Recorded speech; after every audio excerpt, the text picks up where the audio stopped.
Bienvenue à un autre épisode de Livable Today où nous parlons des innovations environnementales, sociales et digitales de la Caraïbe qui visent à rendre notre monde plus vivable. Je suis Ephraim Roy et aujourd'hui j'accueille une invitée qui est coach, consultante formatrice et facilitatrice spécialisée en management des organisations et des humains sur le bien-être et la qualité de vie au travail. Elle est également autrice du livre La santé intégrative qui propose des pistes de réponse pour trouver un sens à sa propre vie lorsque tout semble s'effondrer à cause de stress ou de la dépression.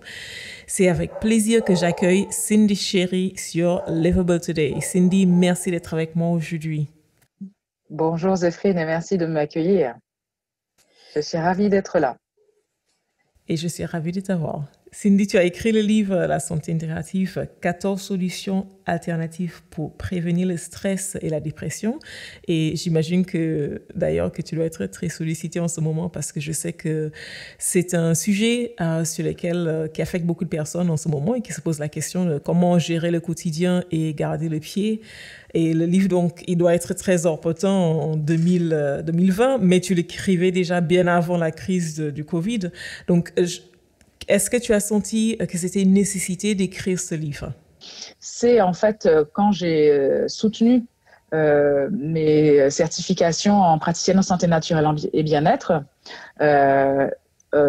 ethnopharmacologie appliquée aux médecines thérapeutiques indiennes et positivologue, que à la sortie en fait de ces soutenances, parce que c'était 3 soutenances dans 3 endroits différents, et du coup j'avais dans l'idée de développer mes activités, ce qui fait que je ne pouvais plus non plus être au four et au moulin, comme on dit, c'est-à-dire ouvrir le cabinet tous les jours pour masser éventuellement des clients et aller faire du consulting dans les entreprises et les institutions, qui sont ma clientèle principale.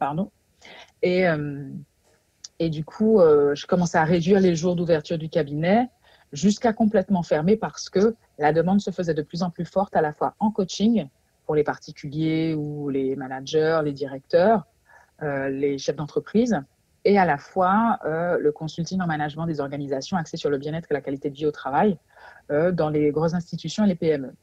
Je fais très peu d'associations et de TPE, mais il y a quand même une demande existante.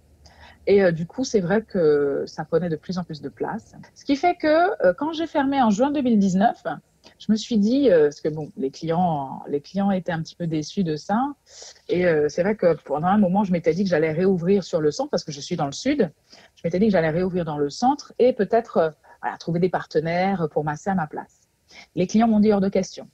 C'est vous qu'on veut et pas quelqu'un d'autre. C'est un peu comme quand on va chez le médecin, quand on arrive et qu'on voit que c'est le remplaçant, on a une petite déception, hein, néanmoins. C'est la même chose. Donc, j'ai pas réouvert et je me suis dit, bon, là m'est revenue l'idée de sortir le livre. Et quels sont les retours que tu as eus depuis que ce livre est sorti? Très bon accueil. Il est sorti le 28 août et très sollicité, très bon accueil. Les signatures dans les librairies se passent très bien. Je vends essentiellement le bouquin directement dédicacé aux clients, aux nouveaux lecteurs. Et c'est vrai que le livre est aujourd'hui présent en Martinique, Guadeloupe, Guyane, à Paris aussi, et bientôt au Canada, je l'espère. C'est l'objectif. Donc, très bon accueil. Il faut même savoir que j'ai la chance, hein, quand les gens, et c'est ce que je dis, quand on est convaincu d'un produit ou d'un service, les gens n'hésitent pas. Moi, aujourd'hui, je poste des livres directement aux gens. Comme même il y a des librairies, il ne faut pas oublier que nous sommes sous un contexte de confinement, voire de déconfinement ou de couvre-feu, ce qui fait que les gens préfèrent payer les frais de port et se faire livrer directement chez eux. Donc, c'est avec grand plaisir que j'envoie le livre un petit peu partout aux Antilles ou en France. Je vais revenir un peu à la première question parce que comme tu as dit, tu es diplômé en droit notarial, droit privé, la construction, en banque, assurance immobilier, et ensuite tu as fait une longue reconversion professionnelle qui t'a amené à travailler dans le monde du développement personnel et du bien-être professionnel. Qu'est-ce qui a motivé ce choix d'aller de ce monde à celui-ci? Est-ce que tu as senti qu'il y avait une nécessité au sein de la population? Est-ce que c'est par rapport à tes expériences vécues dans le monde professionnel que tu sentais qu'il y avait ce besoin-là? Qu'est-ce qui t'a amené à faire ce chemin? En fait, depuis 2014, je faisais déjà des consultations juridiques. Ce qui fait que jusqu'à maintenant, on peut continuer à me solliciter pour du droit, parce que les gens savent que je suis diplômée notaire, que j'ai été juriste territorial et que j'ai été juriste bancaire à la Société Générale. Donc, en fait, je continue à la marge, quand je suis sollicitée, à consulter sur ces questions-là. Je rappelle que la qualité de vie au travail, c'est une législation. Donc, à partir du moment où c'est une législation, le droit intervient. Et donc, en fait, mes casquettes de juriste de droit, je les utilise toujours, même si c'est à la marge. Donc, c'est pour ça que, pour moi, le droit fait toujours partie de ma vie et je l'utilise néanmoins quand je suis appelée sur ces questions, même si elles restent vraiment à la marge. À côté de ça, ce qui m'a motivée à justement devenir alors, j'ai fait les deux à un moment, de 2014 à 2015.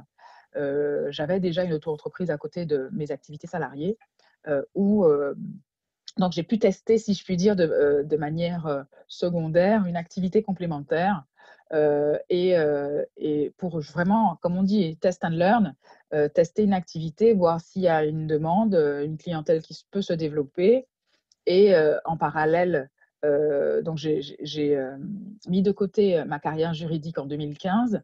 Je suis partie en Inde d'abord, puis j'ai été m'installer en France, dans plusieurs régions, pour justement faire mes formations. Et basée à Toulouse, j'ai pu me former à l'ethnopharmacologie appliquée aux médecines thérapeutiques indiennes, à la positivologie, au coaching, à la santé naturelle et au bien-être. Et c'est vrai que à la formation, puisque je suis aussi formatrice d'adultes, et c'est vrai que pendant 2 ans, j'étais partie pour un an, mais je suis restée 2 ans et demi en France au final. Et pendant 2 ans, donc, j'ai pu à la fois avoir une clientèle et me former. Me former. Et à l'issue de tout ça, j'ai repris en fait le droit, parce qu'il faut bien payer ses factures hein, entre deux. Donc, j'ai repris le droit, je suis retournée en notariat, puis en banque. Et je me suis dit au bout d'un moment, assez rapidement quand même, hein, que là où je serais le plus utile, ce serait dans mon pays pour mes populations ultramarines. Donc, j'ai décidé de rentrer. J'ai arrêté mon contrat de travail à Paris, à Toulouse, pardon, et je suis rentrée en Martinique parce que j'estimais que voilà, j'aurais été beaucoup plus utile aux Antilles. Ce qui est vrai, puisque quand je suis arrivée, 3 mois après, j'ai ouvert mon cabinet et j'ai tout de suite démarré et ça a très bien marché en termes de massage, de coaching et de relaxation bien-être. À côté de ça, je me suis dit qu'il fallait que je trouve le moyen d'allier à cette époque tout mon bloc de compétences juridiques avec le bloc de nouveau, le bloc de compétences, je dirais, sciences humaines relationnelles, psychosociales au travail. Parce que le travail, l'entreprise reste mon cœur de métier. Et ne voilà-t-il pas qu'en rentrant en Martinique, avant même d'ouvrir le cabinet, j'étais déjà en formation, puisque en arrivant, je me fais appeler pour participer à une merveilleuse formation de niveau HEC, avec des profs de qualité, antillais comme venant d'HEC, pour une formation de consulting en management des organisations. Et je me suis dit, voilà le moyen d'allier le bloc de compétences juridiques au travers du consulting. Et je me suis dit que pour manager les organisations, j'allais me spécialiser dans toutes les formations dans lesquelles je venais d'être certifiée, c'est-à-dire les sciences humaines, relationnelles, psychosociales, au travail, et je me suis spécialisée dans le bien-être et la qualité de vie au travail. Voilà comment j'ai pu vraiment créer du lien, faire un pont entre ces deux blocs de compétences que je maîtrisais nouvellement. Et voilà comment je suis devenue consultante en management, juriste consultante en management des organisations sur le bien-être et la qualité de vie au travail et en télétravail. Ce que je voudrais savoir, Cindy, c'est pourquoi cette deuxième partie était si importante pour toi? Parce que j'ai souffert de harcèlement moral quand j'étais dans le privé et ensuite dans le public. Ayant souffert de harcèlement moral pendant 4 ans, c'est ce qui m'a poussée en fait à, étant cadre, à encadrer les assistantes, à harceler par mes chefs directs, des femmes, à me dire qu'il fallait que je trouve des solutions pour gérer mon stress. Et c'est comme ça que j'ai été vers le yoga du rire. Et je me suis prise de passion pour cette nouvelle technique moderne de gestion du stress, le yoga du rire, que j'utilise aujourd'hui en team building dans les organisations que j'accompagne pour créer ou créer du lien dans les équipes avec la direction. Pour le public, pour le particulier aussi, puisque j'anime mensuellement, ça c'était avant confinement en tout cas, j'animais mensuellement un atelier de yoga du rire aux Trois-Îlets. Et pendant le confinement, j'ai un peu continué à distance. Donc, j'ai mis en place le yoga du rire en ligne, qui a eu un bel accueil aussi. Et donc, je me réinvente sans cesse pour continuer à travailler efficacement et répondre de manière très innovante, voire même ludique, aux besoins de ma clientèle, quelle qu'elle soit. Donc, en fait, c'est la recherche de la gestion du stress qui m'a amenée à m'intéresser à la santé naturelle, au bien-être, à la relaxation. Et voilà comment j'ai décidé de prendre une année sabbatique. Hein. Ça devait être qu'une année sabbatique au début. Ça s'est transformé en 3 années. Et je me suis prise de passion pour le développement personnel que je mettais déjà en place depuis de nombreuses années, puisque j'ai commencé très tôt le développement personnel. Je suis végétarienne. Je suis passée aujourd'hui flexitarienne. Et c'est vrai que le végétarisme couplé au développement personnel m'ont amené à apprendre à mieux connaître l'individu, le fonctionnement des systèmes humains, les relations sociales. Et c'est tout cela qui m'a donné le goût d'en apprendre plus. Et comme je suis quelqu'un de, je dirais, jusqu'au boutiste, j'estime que je maîtrise une compétence que quand je suis certifiée dedans. Donc, c'est pour ça que j'ai décidé de prendre 1 à 3 années aujourd'hui pour aller me former à tout ce qui me passionnait. En gros, j'ai transformé mes passions en business et c'est pour ça que je n'ai pas repris une activité salariée. J'ai décidé de tenter l'aventure de l'entrepreneuriat au féminin et que je suis devenue chef d'entreprise slasheuse, puisque j'ai multiples activités au sein de mon cabinet qui portent mon nom d'ailleurs aujourd'hui, anciennement Komodo Conseil, qui, pour l'anecdote, signifie servir l'autre. Donc, je disais que c'était ça mon objectif de vie, ma mission de vie, servir l'autre au mieux, des compétences que je maîtrise aujourd'hui au travers du coaching, du consulting, de la formation et de l'organisation d'événementiels professionnels, à côté du fait d'être chroniqueuse dans les médias aussi, on n'en a pas encore parlé, depuis 2018, en télé, presse, radio et sur Internet, où tous les mois, je sors un article sur le leadership, le management ou le développement personnel. En tout cas, j'essaye de répondre aux demandes, aux besoins des cadres, managers, directeurs et salariés, compte tenu, je dirais, des défis ou des challenges que nous devons relever particulièrement cette année avec le contexte de crise, avec un gros S, sanitaire, social, économique, entrepreneurial que nous rencontrons aujourd'hui. Et quels sont les challenges que toi, tu as constatés au cours Alors, les des challenges, derniers mois? en tout cas, je dirais la dernière année, parce qu'on est déjà quasiment en fin d'année, c'est de pouvoir accompagner principalement les managers à encadrer efficacement les équipes. Maintenant à distance, donc le télétravail est un challenge en lui-même, mais avant le challenge du télétravail, il y avait aussi le challenge du développement des savoir-être professionnels, d'apprendre à manager à la fois, donc moi, mes créneaux sont le leadership positif et le management bienveillant. Donc, accompagner efficacement vers la performance, vers l'efficience, les collectifs dans tout secteur, privé, public, associatif, même le particulier qui veut, lui, être performant au travail ou dans sa vie de famille, parce que c'est aussi un challenge d'équilibrer la vie familiale et la vie professionnelle, la vie sociale même, je dirais même sociétale, vu les challenges, je dirais, mondiaux auxquels nous sommes confrontés, d'accompagner sur, je dirais, dans un environnement, une écologie durable, essentiellement. Donc, amener à performer durablement les équipes. Et mes challenges se situent là, donc accompagner sur le développement de compétences psychosociales relationnelles au travail, les collectifs, les entreprises, les institutions, à destination à la fois des collaborateurs comme du public de ces entreprises ou de ces institutions. Donc, c'est ce qu'on appelle la qualité de service aux usagers au travers de la qualité de vie au travail, voire même tendre vers une qualité de vie générale.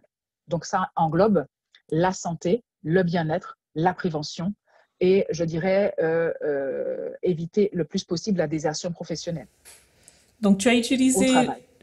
tu as utilisé des méthodes qui ont marché pour toi face aux problèmes que tu as rencontrés, le harcèlement au travail, et tu l'as mis en œuvre, tu as mis en pratique pour aider d'autres personnes, des particuliers, mais aussi au sein des entreprises, à améliorer leur qualité de travail et par extension leur qualité de vie.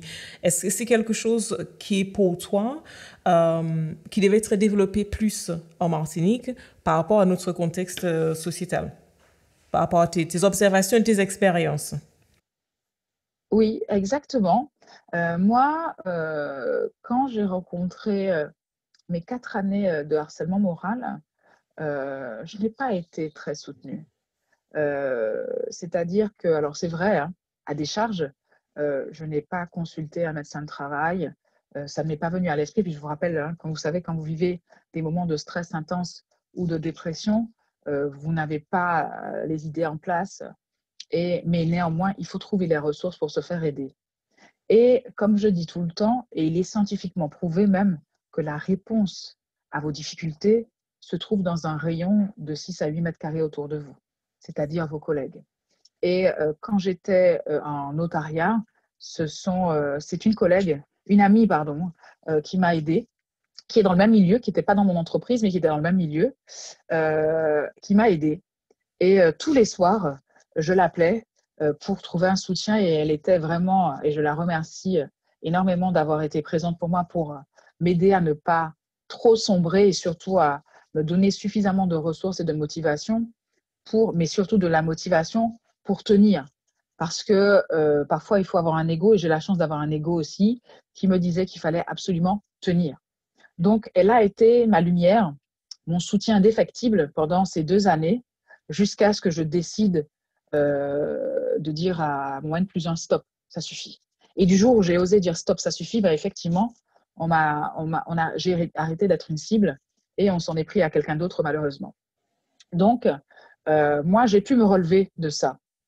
Et j'ai tenu bon, j'ai pas démissionné et j'ai terminé mon contrat haut la main, diplômée, certifiée, etc. Et j'ai été appelée en collectivité territoriale. Donc, je me suis dit que c'était un bon moyen aussi de prendre l'air ailleurs, de connaître un autre domaine professionnel. Et pareil, j'arrive et je me fais à nouveau harceler moralement par mon N+1 pendant 2 ans, toujours des femmes. Et là, j'ai pu quand même avoir une écoute auprès de la DRH à cette époque-là, mais malheureusement, le maire ne m'a pas soutenue, en tout cas pas comme je l'espérais, quand bien même j'ai alerté à l'oral et surtout à l'écrit. Là, par contre, j'ai fait les choses comme il se devait. Et pareil, d'autres à côté de moi ont démissionné. Moi, j'ai dit que je tiendrais bon et qu'il était hors de question que je sombre parce qu'en plus, j'avais l'expérience du premier harcèlement moral. Ce qui fait que j'étais, je dirais, mieux armée à affronter ça. Et puis, comme je dis, j'étais un petit peu plus sur mon terrain. Donc, j'étais beaucoup plus en maîtrise de moi-même. Et là, j'étais plus confortée parce qu'il faut dire que cette personne était connue, la directrice générale des services était connue pour être très tyrannique. Donc, comme tout le monde un peu subissait ce harcèlement moral, comme j'étais vraiment pour le coup pas seule du tout, on se soutenait les coudes un peu plus. Donc, c'est vrai que quand vous n'êtes pas seul dans une situation que tout le monde à peu près vit, vous avez déjà moins de honte et de peur à vous dire je ne suis pas seule, donc quelque part, je ne dois pas sombrer. Et puis, j'ai les collègues sur qui m'appuyer.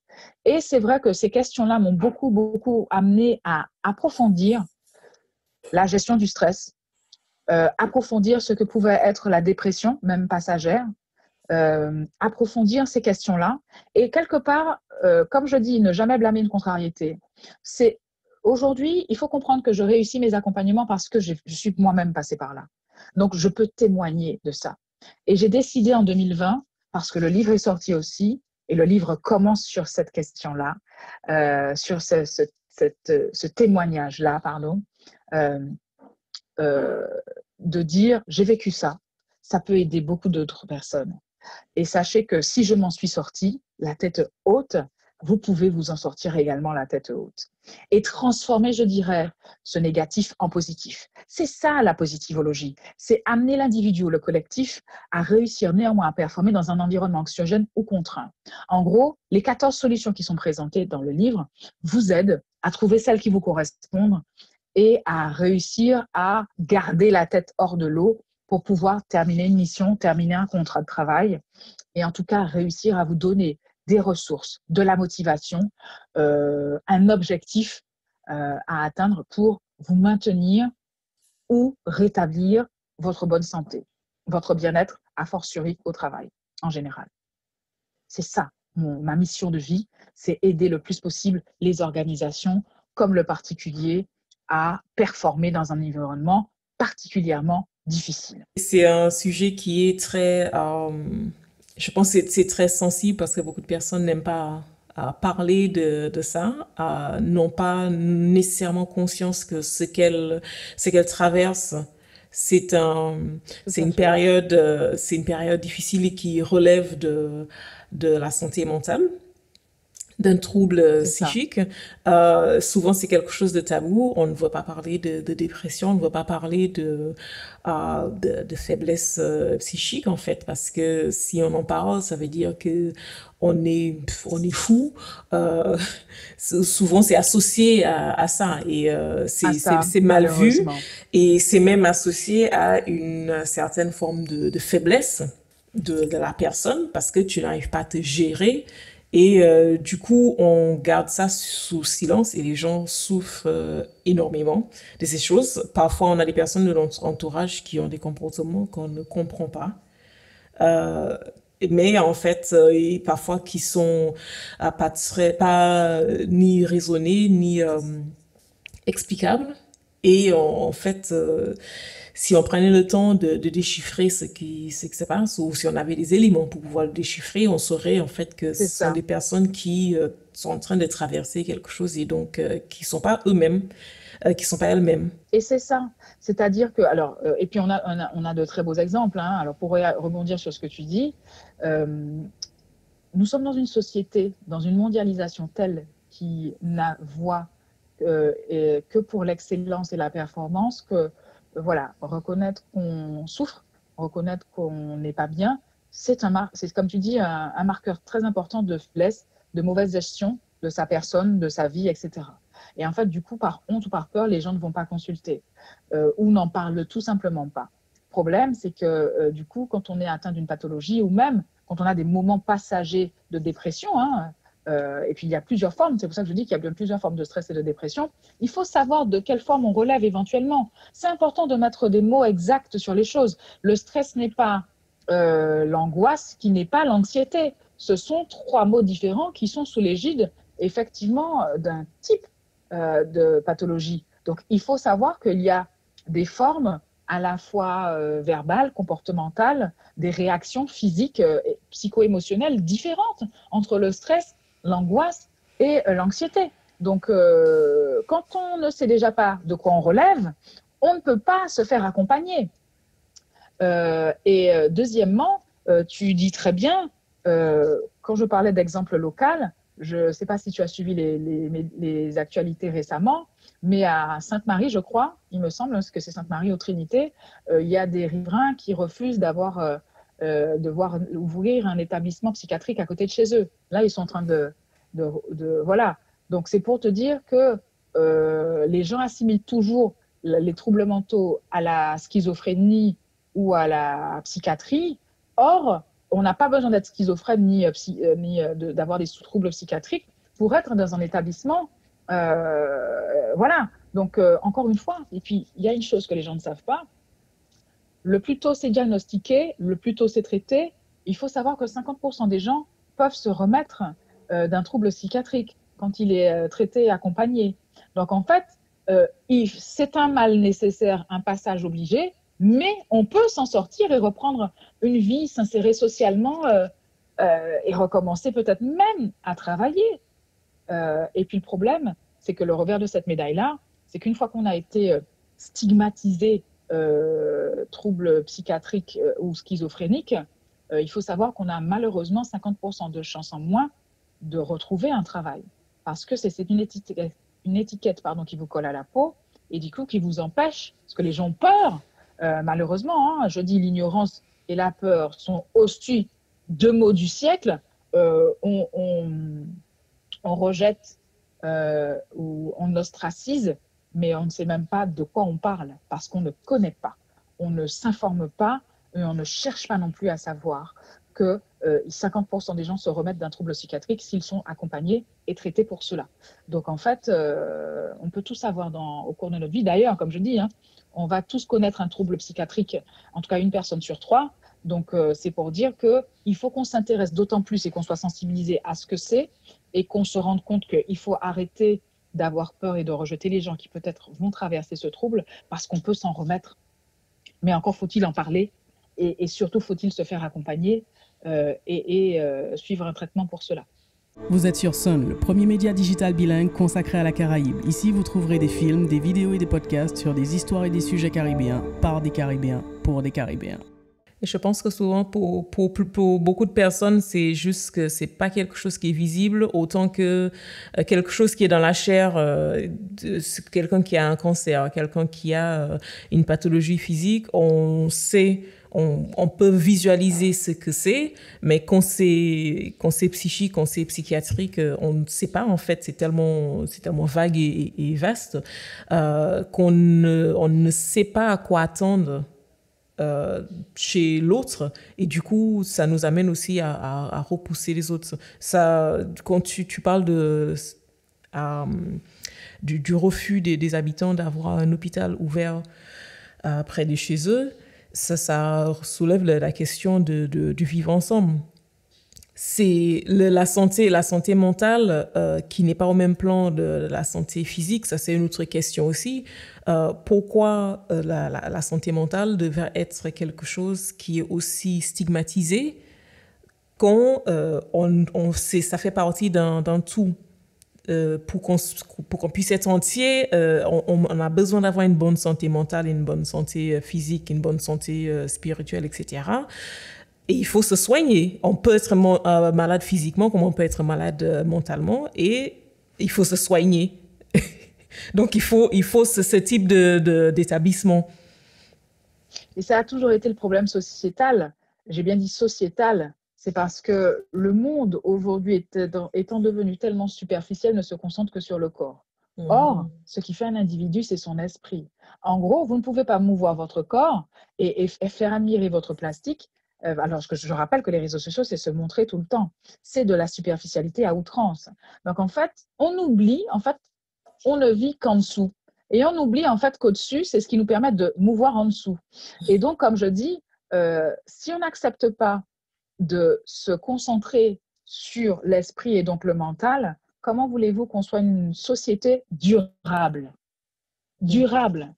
La durabilité est devenue un enjeu majeur environnemental, écologique, mais en fait mental. C'est-à-dire qu'on ne peut pas avoir une société, une nation qui soit debout si on ne traite pas les problèmes psycho-émotionnels. Ça n'a pas de sens. Comment voulez-vous demain être une nation forte si on n'a pas, pour moi, selon moi, après la santé et la police, une société saine? C'est pas possible. Sinon, ça devient complètement, je dirais, anarchique. Et c'est pas l'objectif d'être dans un état, je dirais, qui part à volo. Donc, le problème, c'est que l'OMS, en 2020, c'est-à-dire que des statistiques, des projections sont déjà faites. Imagine-toi que les troubles psychiques représentant la première cause de maladie et d'arrêt de travail devant les arrêts devant la maladie cardiovasculaire et les cancers. C'est déjà établi par l'OMS. C'est-à-dire qu'on n'a pas fini l'année, on est quand même le 6 décembre, que l'OMS a déjà établi ces statistiques-là. Donc, c'est gravissime selon moi. Et je ne comprends pas pourquoi on est toujours à mettre en avant des maladies, ce que j'appelle du corps, et alors qu'on a cette statistique-là, parce que si je l'ai, c'est que toutes les institutions, les instances l'ont aussi, on met en avant les maladies du corps parce qu'elles se voient, alors que la maladie de l'esprit qui, entre guillemets, je dis bien entre guillemets parce que quand quelqu'un ne va pas bien, excuse-moi, mais ça se voit aussi que quelqu'un ne va pas bien. Ce n'est pas parce que c'est marqué dans sa chair que ça ne se voit pas. Quelqu'un qui n'arrive pas à rentrer en relation ou maintenir une relation ou qui n'est pas capable de dialoguer avec quelqu'un, on voit bien qu'il a un problème. D'ailleurs, c'est bien pour ça que dès qu'on regarde quelqu'un ou qu'on échange avec quelqu'un, dans les premiers mots, on se dit soi-même, non mais il a un problème. Ça ne va pas dans sa tête. C'est parce qu'il y a des critères, des marqueurs sociétaux, qui font que cette personne ne rentre pas, je dirais, dans les normes établies. Donc, en fait, quand on est capable de dire, après 5 minutes avec quelqu'un, mais celui-là, il a un problème, c'est qu'on voit bien, ou on sent bien, on ressent bien qu'il y a quelque chose qui ne tourne pas rond. Donc, c'est objectivable. C'est-à-dire qu'on peut, avec une grille de lecture, comprendre qu'il y a quelque chose à faire. Et donc, le renvoyer, le rediriger, ou bon, vous savez bien hein, que le fou lui-même ne sait pas qu'il est fou. Donc, c'est sûr qu'il faut qu'il se fasse accompagner. Et c'est là toute la difficulté. Si on n'a pas des éléments pour comprendre rapidement ce que c'est, se diagnostiquer soi-même, se poser les bonnes questions pour voir si oui ou non on a, je dirais, l'humilité de reconnaître qu'on rentre dans un des profils clairement scientifiquement établis, se dire, ah oui, eh ben, tu donc, j'ai fait le questionnaire et j'ai des oui ou j'ai tant de pourcents de oui. Effectivement, visiblement, ça voudrait dire que je relève assurément d'un profil, je dirais, de stress, d'anxiété, de dépression, d'angoisse. Il faut peut-être que j'alerte mon médecin, le médecin du travail, le psychologue du travail, un thérapeute, un coach, enfin bon, voilà, ses parents, ses enfants, son association de quartier, le CCAS de la ville, telle institution ou organisme dédié, étatique, enfin, son voisin. Je veux dire, Oui, le tout, comme c'est tu dis, d'en juste des parler. personnes autour de toi. Et mon impression parfois, c'est que, depuis des décennies, on ne veut pas regarder cette chose en face parce qu'elle nous dérange, on a peur d'elle, peut-être parce qu'on a souvent peur de ce qu'on ne voit pas et donc de ce qu'on ne comprend pas. Et on espère, en pratiquant la politique de l'autruche, qu'elle va disparaître, qu'elle va se régler d'une certaine façon par elle-même, que les gens vont juste aller mieux voilà, et on n'a pas à gérer ces problèmes-là. Mais ça, je pense que ça nous appartient du coup en tant que personne, quand on a la capacité, parce que parfois on est tellement loin dans ce qu'on traverse qu'on n'a plus la capacité de le faire, mais quand on a cette capacité de se regarder, parce qu'on sait quand il y a quelque chose qui va pas chez soi. On sait quand on se sent pas bien, on se sent pas capable de faire certaines choses qu'on a l'habitude de faire, que parfois c'est des symptômes physiques, on est tout le temps fatigué, on a envie de dormir, parfois c'est social, on se retire, on n'a plus envie de voir des gens, etc. Il y a plein de symptômes comme ça, et quand on a cette capacité, c'est de se regarder et de se poser la question, OK, il y a quelque chose qui ne va pas. Qu'est-ce que je peux faire? Et d'aller, comme tu dis, parler avec quelqu'un d'autre, d'aller consulter, parfois de lire un livre, voilà, comme le tien, de répondre à une grille de questions qui nous permettent d'avoir des éléments de réponse pour entamer une démarche ou un parcours de soins. Et je pense très important, et tu l'as dit, il n'y a aucune honte à avoir à se soigner pour un trouble mental ou psychique, quel que soit le trouble, que ça soit mineurs, je dis entre guillemets, hein, stress, anxiété, angoisse, dépression plus poussée, que ça peut être des pathologies comme la schizophrénie, etc. Ce sont des maladies comme les maladies physiques et donc on peut en revenir et avoir une vie épanouissante et partager aussi avec notre entourage. Alors, c'est vrai que selon moi, franchement, il aurait fallu qu'il y ait de vraies campagnes de sensibilisation parce qu'il n'y en a pas. Et en fait, le problème, quel est-il? C'est que les gens se disent, si je détourne le regard, je ne vois plus. Donc, si je me détourne de l'autre, je ne verrai plus qu'il ne va pas bien. Et quelque part, il ne faut pas oublier que les gens ont toujours peur que ça leur arrive à eux. C'est-à-dire que c'est marrant de voir comment les gens pensent qu'à fréquenter quelqu'un de mal, pas bien, ils ne seront pas bien eux-mêmes. Mais pourtant, se dire qu'il faut l'accompagner ou le rapprocher d'une structure, même ça, ils ne sont pas capables de le faire. Et pour moi, demain, en 2021, et en tout cas, il devrait avoir un plan. Et comme je dis, hein, les gens sont tellement concentrés sur le Covid qu'on en oublie qu'il y a… Et moi, ce qui me désole, c'est que tu imagines, le Covid a fait qu'on a même empêché à des gens qui devaient avoir des greffes de ci ou des opérations de ça, de ne pas se faire opérer. C'est-à-dire qu'on est prêt à tuer des gens, je dirais presque consciemment, pour privilégier des choses qui ne relèvent pas de l'ensemble. Et en fait, aujourd'hui, le problème du gouvernement actuel, c'est qu'on en vient à prioriser des typologies je dirais, de maladies face à d'autres. Or, pour moi, on ne peut pas faire de hiérarchie de maladies ou de santé. La santé, elle a plusieurs formes, de même qu'il y a 7,5 milliards d'individus différents. Donc, en fait, on ne peut pas catégoriser ou vouloir se dire que relever d'une pathologie du corps est plus important que de relever d'une pathologie de l'esprit. Pour moi, c'est très dangereux de catégoriser ou de prioriser des types de maladies parce qu'on peut souffrir autant dans sa tête que dans son corps. Autant. D'ailleurs, pour moi, il devrait vraiment avoir des campagnes de sensibilisation. Je devrais voir des 4x3, des salons, des trucs sur la santé mentale. Et puis, encore une fois, c'est parce que les gens ne sont pas habitués à en entendre parler qu'ils ont peur. Et c'est la peur qui fait qu'on rejette. Mais si les gens savaient ou avaient des grands 4x3 où c'était écrit 50% des gens qui ont eu un trouble psychique se rétablissent et retrouvent une activité salariée, je pense que les gens se disent « Ah ouais !» Donc, on en revient. C'est comme le cancer. Il y a des gens qui guérissent d'un cancer. Mais encore faut-il qu'on te dise qu'on peut guérir du cancer.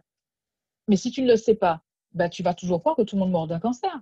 Et il faut savoir que des gens, une fois qu'ils sont diagnostiqués cancéreux, leur santé décline rapidement parce que pour eux, on ne peut pas s'en remettre. Mais si tu n'as pas les ressources ou on ne te donne pas les moyens de travailler… Il y a une partie qui est mentale. Mais c'est ça que j'essaye de faire comprendre aux gens. C'est qu'encore une fois, quand on travaille ces ressources internes, on est capable de se remettre de tout. Le corps est une machine extraordinaire qui est conçue pour se rétablir de tout. De tout. Mais encore faut-il qu'on ait le mental qui va bien. Je suis sûre que tu connais, tu as même Grand Corps Malade et d'autres personnes qui ont eu des accidents, ils ont été cassés en 1000 morceaux. Ils sont peut-être restés 1, 2, 3 ans alités, mais regarde même Schumacher.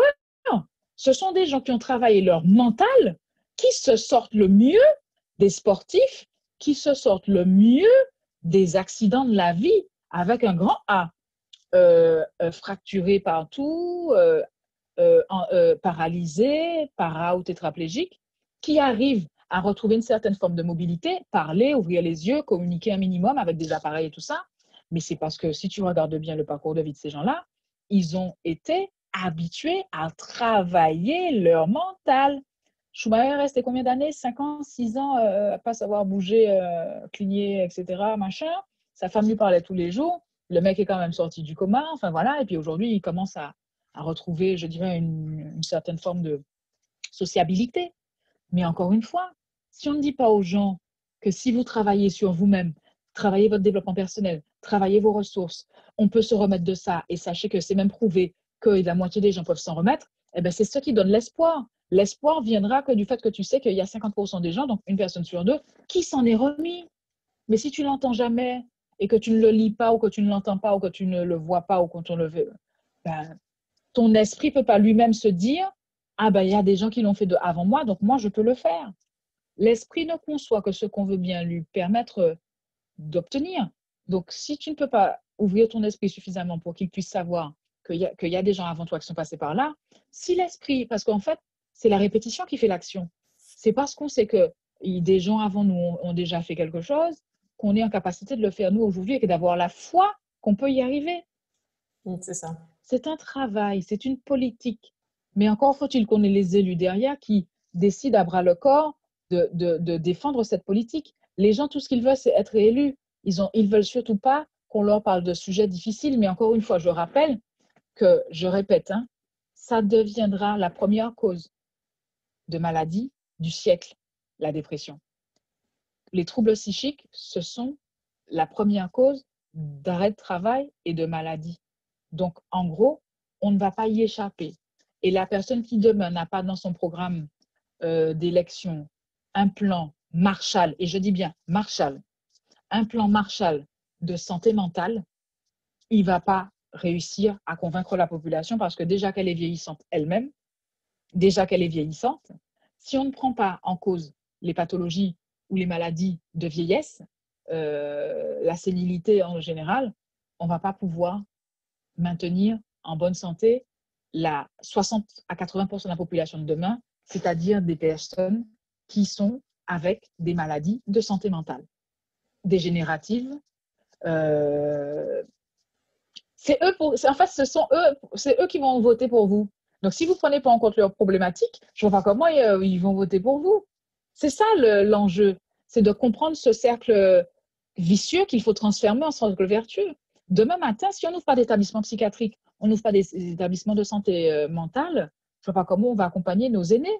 Or, c'est eux qui sont, je dirais, la plus large population mature en âge de voter. Aujourd'hui, va dire, qui aujourd'hui dans la population, là, dans les 15-25 ans, leur parler de santé mentale, mais ils ne savent déjà même pas ce que c'est que le mot stress. Ils le vivent quotidiennement sur les réseaux sociaux, mais ils ne savent même pas mettre un mot dessus.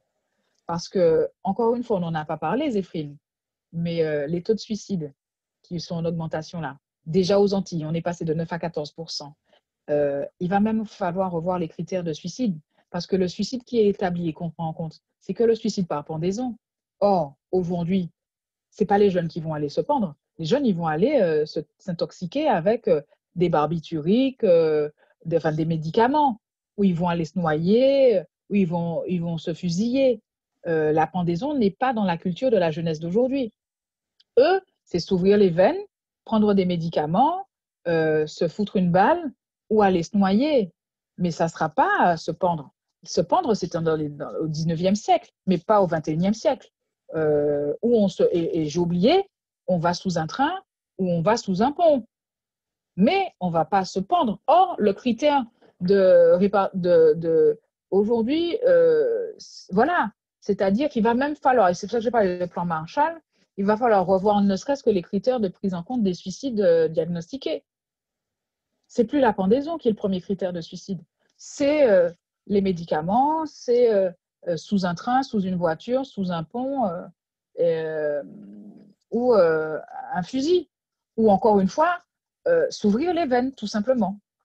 Donc pour toi, Cindy, c'est vraiment, si on veut ou si on veut créer une certaine vivabilité dans notre société, il nous faut une santé, comme le dit le titre de ton livre, une santé intégrative.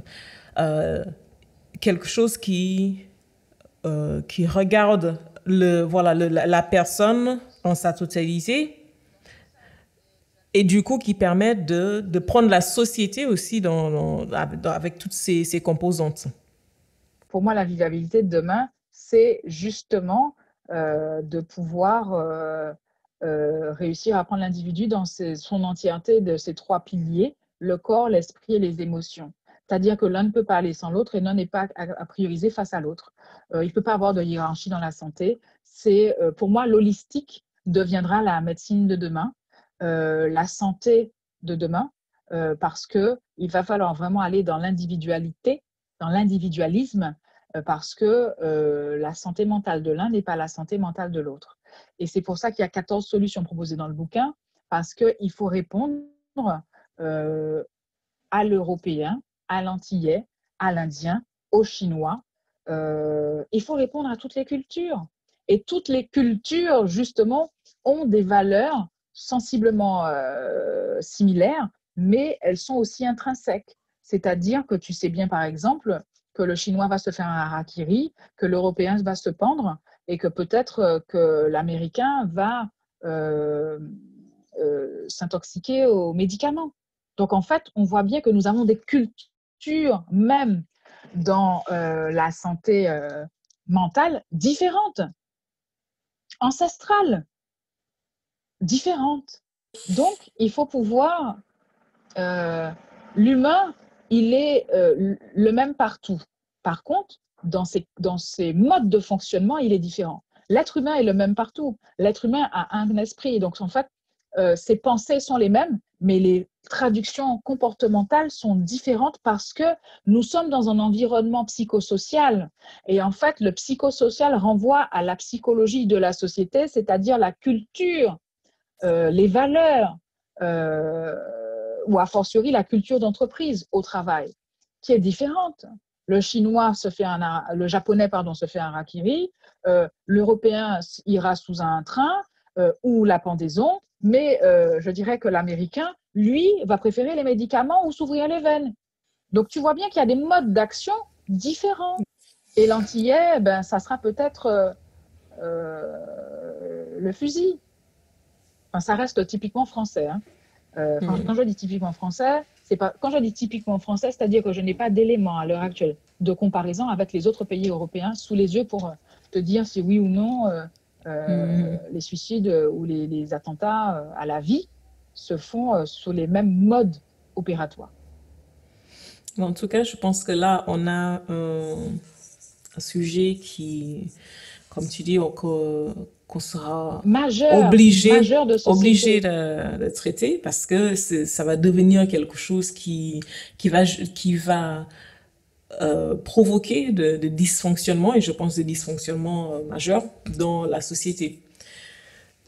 Tout à fait. Et je pense qu'arrive un moment où les institutions, etc., ne pourront plus l'ignorer. Détourner le regard et mettre sous le tapis ce genre de dossier poussiéreux qui est déjà dépoussiéré par l'Organisation mondiale de la santé elle-même, qui elle a déjà établi en fait ces statistiques-là. C'est-à-dire qu'on n'aura pas d'autre choix demain que d'avoir des plans Marshall sur la santé mentale dans le monde entier. Parce que je rappelle que la crise sanitaire et sociale, économique, elle est mondiale. Donc en fait, nous n'aurons pas d'autre choix, peut-être même de coopérer avec d'autres États sur l'établissement des plans Marshall.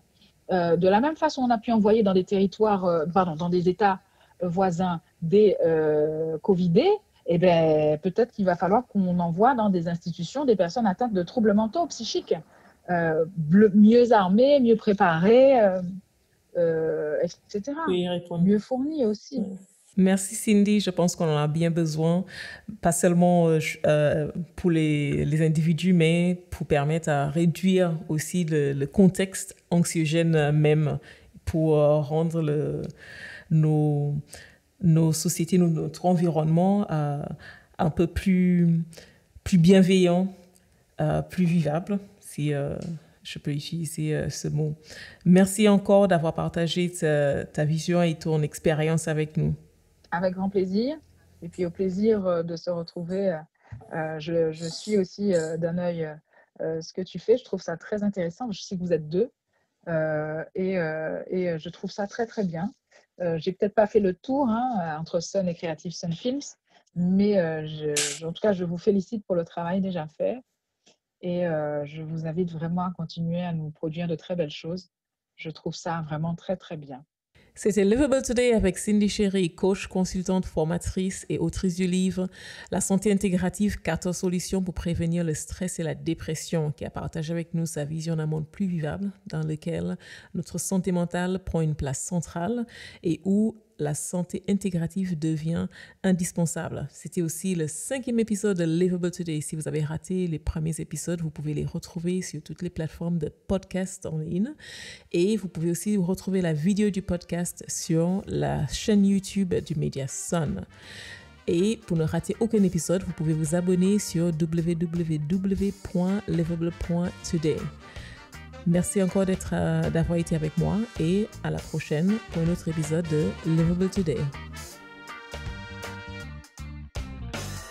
7 rainy days have now passed by. I'm alone without you by my side. You let me down, I can't just you no more.